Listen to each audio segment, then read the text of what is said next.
بسم اللہ الرحمن الرحیم۔ میرے عزیز دوستو، ارض فلسطین بہت مقدس خطہ ہے جس سے بے شمار انبیاء علیہ والسلام کی زیارت کا شرف بھی حاصل ہے، اور یہ وہ سرزمین ہے جہاں متعدد انبیاء علیہ والسلام تبلیغ دین کے لیے تشریف لائے اور انہوں نے اپنا مسکن و مدفن بنایا، اور یہاں وہ مقدس مقامات بھی ہیں جن کا ہر کوئی احترام کرتا ہے، ادب کرتا ہے، جیسے بیت اللحم۔ یہ وہ جگہ ہے فلسطین میں جہاں عیسیٰ علیہ السلام کی ولادت ہوئی تھی، مسلمانوں کا قبلہ اول بھی ہے، اور اسی طرح ادھر بیت المقدس مسجد اقصی بھی ہے۔ مسجد اقصی وہ مسجد ہے جس مسجد میں حضور صلی اللہ علیہ وسلم سفر معراج میں کم و بیش 1,24,000 انبیاء علیہ السلام کو امامت کروائی تھی، اور یہ وہ مقدس ارض پاک ہے جہاں ہزاروں فرشتے نازل ہوئے۔ قرآن پاک میں اس کا ذکر ہے، بلکہ یہ بھی فرمایا کہ بارکنا حولہ، کہ اس کے ارد گرد بھی ہم نے برکت دی، یعنی فلسطین، لبنان، اردن، شام وغیرہ۔ تو عزیزان من، مسجد اقصی مسلمانوں کے لیے انتہائی اہمیت کی حامل ہے۔ یہ کعبۃ اللہ کے بعد تعمیر کی جانے والی دوسری مسجد ہے۔ حضرت ابوذر غفاری رضی اللہ عنہ سے مروی ہے کہ انہوں نے حضور صلی اللہ علیہ وسلم سے دریافت کیا کہ یا رسول اللہ، سب سے پہلے کون سی مسجد تعمیر کی گئی؟ تو فرمایا المسجد الحرام، مسجد حرام۔ میں نے پھر عرض کی کہ اس کے بعد؟ تو فرمایا المسجد الاقصی۔ میں عرض کیا ان دونوں کی تعمیر کے درمیان کل کتنا وقفہ ہے؟ تو حضور نے فرمایا 40 عاما، 40 سال۔ حضرات گرامی قدر، میڈیا کا دور ہے، اور جس کی ڈوریاں بھی یہود کے ہاتھ میں ہے، وہ بہت عرصے سے یہ کوشش کر رہا ہے کہ مسلمانوں کی آنے والی نسلوں کے دل و دماغ سے مسجد اقصی کی تصویر مٹا دی جائے۔ اور یہی وجہ ہے کہ جب بھی ہم گوگل پر مسجد اقصی کو لکھ کر سرچ کرتے ہیں تو ہمارے سامنے سنہری رنگ کی تصویر آتی ہے۔ یاد رکھیے، یہ مسجد اقصی نہیں ہے، بلکہ یہ تو قبۃ الصخرہ ہے، اور یہ وہ مقام ہے جہاں سے ہمارے نبی صلی اللہ علیہ وسلم معراج پر تشریف لے گئے تھے۔ جبکہ مسجد اقصی کا جو گنبد ہے وہ سیاہی مائل سرمئی رنگ کا ہے۔ لہٰذا اپنی نسلوں کو مسجد اقصی کے متعلق ضرور بتائیں۔ مسجد اقصی کو ختم کرنے میں یہود بہت عرصے سے کوشش کر رہا ہے۔ میرے دوستو، ہمارے تو ویسے بھی ضمیر مر چکے ہیں، یہود و نصارہ کبھی بھی ہمارے دوست نہیں ہو سکتے۔ یہ ہر مشکل گھڑی میں ایک دوسرے کا ساتھ ضرور دیتے ہیں۔ پھر آخر کیا وجہ ہے کہ مسلمان ایک دوسرے کی تکلیف کو محسوس نہیں کرتا، ایک دوسرے کے حق میں آواز بلند نہیں کرتا؟ آخر ہماری صفوں میں اتحاد کیوں نہیں ہے؟ اور دیکھا جائے تو ہمارے زوال کی سب سے بڑی وجہ بھی یہی ہے۔ فلسطین، کشمیر، شام، مصر، لبنان، عراق میں بسنے والے مسلمانوں کی چیخ و پکار ہمیں کیوں نہیں جھنجھوڑتی؟ دنیا بھر میں مسلمانوں پر ظلم و ستم ہو رہا ہے، ہماری مائیں بہنیں، چھوٹی چھوٹی بچیاں ہمیں مدد کے لیے پکار رہی ہیں۔ آخر کب ہم محمد بن قاسم اور صلاح الدین ایوبی بن کر ان کی آواز پر لبیک کہیں گے؟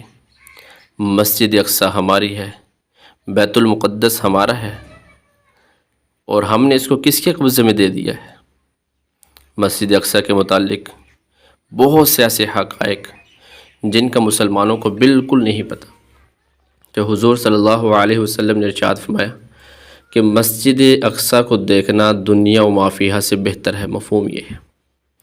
حضرت عوف بن مالک فرماتے ہیں، میں غزوہ تبوک میں حضور صلی اللہ علیہ وسلم کے پاس آیا، آپ صلی اللہ علیہ وسلم چمڑے کے خیمے میں تھے، تو آپ نے فرمایا قیامت کی 6 نشانیاں شمار کر لو۔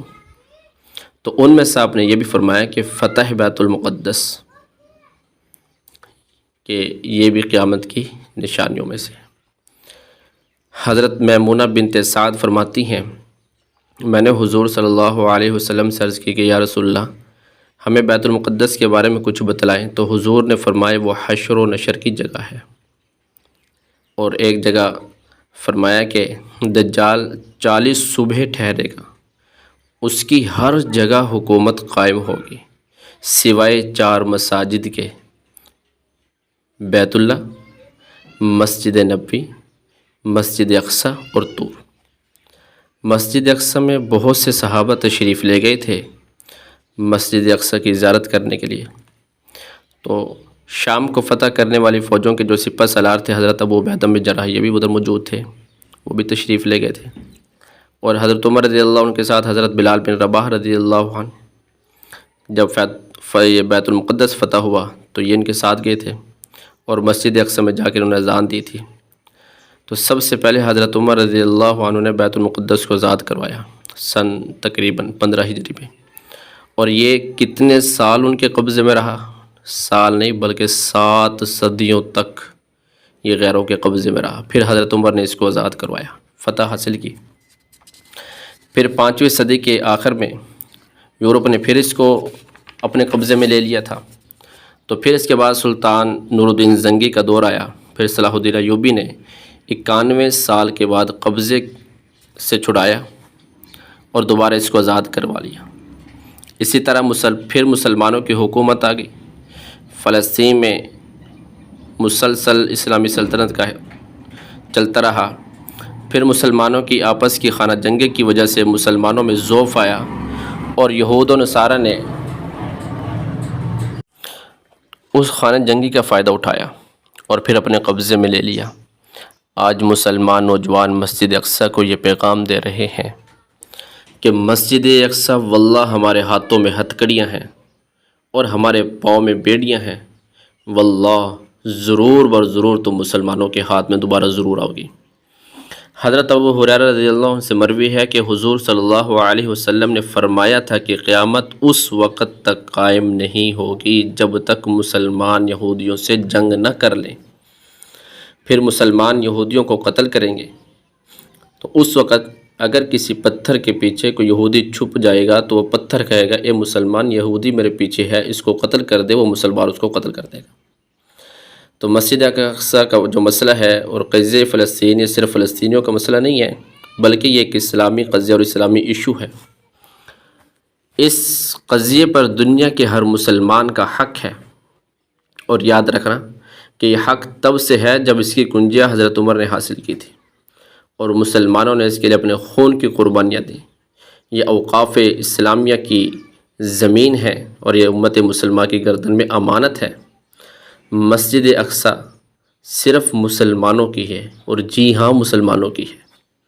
اس کی شہادت تاریخ بھی دیتی ہے، حقائق بھی اسی کے موافق ہیں، آسمان و زمین بھی اس کی گواہیاں دے رہی ہیں اور اسی کے مطابق ہے۔ یہ اراضی وقف کی ہے، اس کو بیچنا جائز نہیں ہے۔ انبیاء کے قاتل اللہ کے دشمنوں کو یہ دی جائے، یہ ناممکن ہے۔ اللہ سے دعا ہے کہ اللہ تعالیٰ فلسطین کی مدد کے لیے ہمیں اور ہماری فوج کو قبول فرمائے۔ مسجد اقصی کل بھی ہماری تھی، آج بھی ہماری ہے، وما علینا الا البلاغ المبین۔